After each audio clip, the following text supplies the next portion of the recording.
Bienvenue dans cette nouvelle édition du 12-15. Au sommaire, le président équato-guinéen Teodoro Obiang Basogo, reçu à Conakry, la capitale guinéenne, par son homologue, le président Alpha Condé.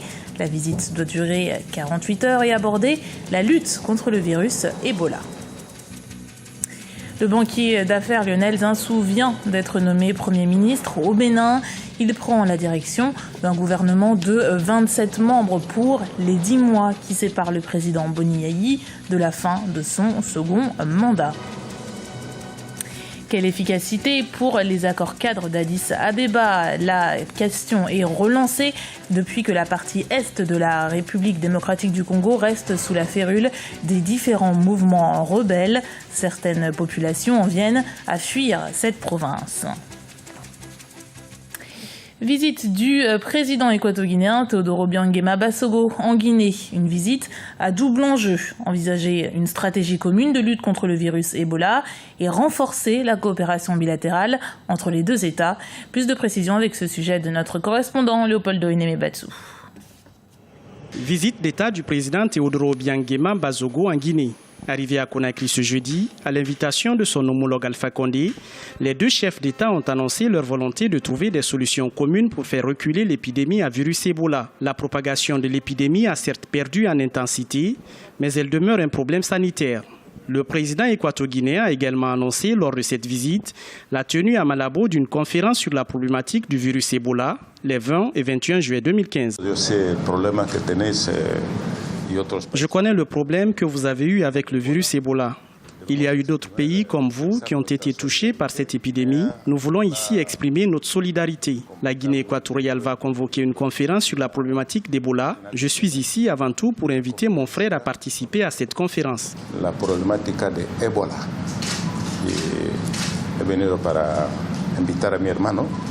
Le renforcement des relations économiques est également au cœur de cette visite. Les deux délégations effectueront des déplacements de terrain, notamment au port de Conakry. Nous espérons davantage encore renforcer nos liens avec la Guinée équatoriale, tant au niveau de l'échange des cadres dans l'enseignement, dans la santé, nous, l'expérience des mines, vous, l'expérience du pétrole, etc.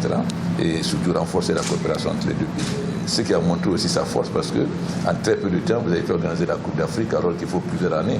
Ce qui montre aussi que vous avez fait assez d'infrastructures et que vous avez acquis d'expérience. Donc c'est vraiment avec un très grand plaisir que je le fais. Sans oublier aussi toute l'aide qu'il nous a apportée pour l'Ebola, la réunion qu'il a faite à Malabo. C'est la deuxième visite qu'effectue le président équato-guinéen en Guinée. Une visite qui s'inscrit dans le cadre du renforcement des liens d'amitié et de fraternité entre la Guinée-Conakry et la Guinée équatoriale. Nouveau remaniement ministériel ce jeudi. Au Bénin, la nouvelle équipe gouvernementale possède 28 ministres, dont un Premier ministre, 3 vice-premiers ministres et 3 ministres d'État. La primature sera occupée par Lionel Zinsou, acteur du milieu financier. Il s'agit du 3e gouvernement depuis la réélection du président Yayi Boni en 2011. Le dernier remaniement remontait à août 2013. Écoutez l'analyse de l'historien Hamzat Boukari.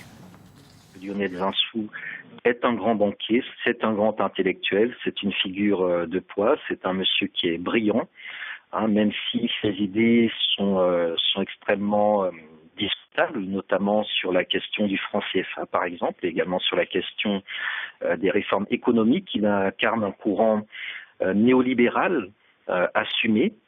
Donc il faudra voir dans quelle mesure le paysage social béninois pourra s'accommoder de ce Premier ministre qui n'a pas d'expérience d'un gouvernement.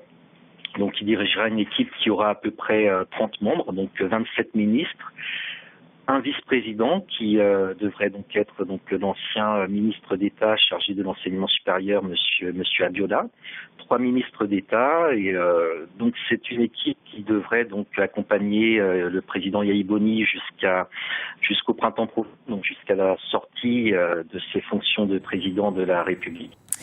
Le salon des petites et moyennes entreprises Planète PME s'est achevé ce jeudi à Paris. Les entrepreneurs africains y sont également présents. Les thèmes du financement de la transition numérique, climatique et même de la santé et du bien-être ont été abordés. On écoute tout de suite l'analyse de Bruno Fuchs, le commissaire général du salon Planète PME. Et c'est un très très très joli bilan que l'on peut faire de cette édition. D'abord parce qu'on a eu des passages d'une grande partie des ministres du gouvernement français, plusieurs ministres de pays étrangers, comme le Congo par exemple.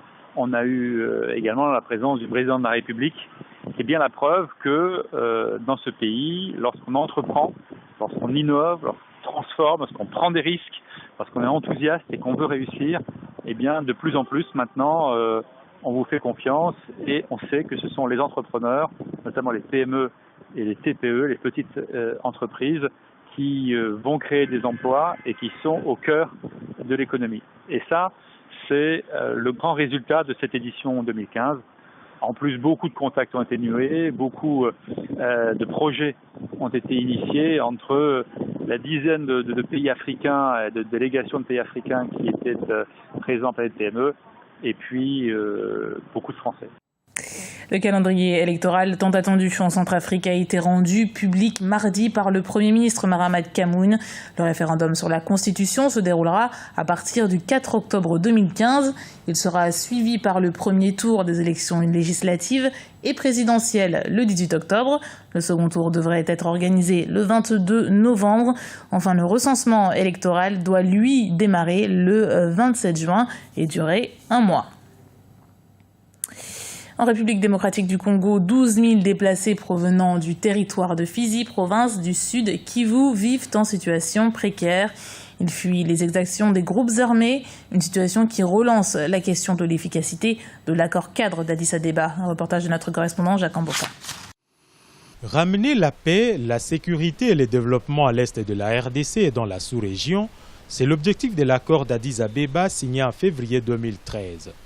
2 ans après, les FDLR, Forces démocratiques pour la libération du Rwanda, les Mai Mai et autres mouvements armés sont encore actifs dans ces zones. Le 13 juin, une attaque des ADF, Forces démocratiques alliées, contre les positions des FARDC à Beni a causé la mort de 8 personnes, dont 6 civils. Eh bien, lorsque vous prenez la province du Nord Kivu, il y a l'activisme toujours croissant des ADF Nalu dans la zone de Beni avec plusieurs morts. C'est quasiment 2-3 fois la semaine qu'on enregistre des morts. Alors dans les territoires de Walikale, par exemple, au sud de la province du Nord Kivu, il y a des groupes Maïmaï qui occupent des espaces et où on ne trouve pas la présence de l'armée congolaise et de l'autorité de l'État. Il y a donc des zones de non-droit.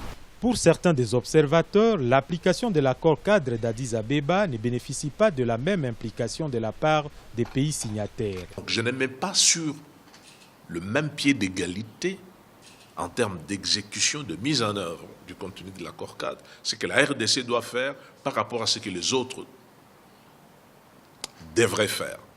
Que les autres ne fassent rien, nous avons, nous, RDC, l'obligation de résoudre le problème concernant la présence de forces négatives, concernant ces questions de stabilisation et les questions de développement. Plus de 12 000 déplacés sont comptabilisés dans la province de Maniema, fuyant des attaques entre les groupes armés Mai Mai, les rebelles des ADF et des FDLR. L'exécution de l'accord d'Addis Abeba qui exige le départ des groupes rebelles et toute force négative de la RDC et l'espoir pour le retour de la paix dans cette partie du pays si convoitée à cause de sa richesse.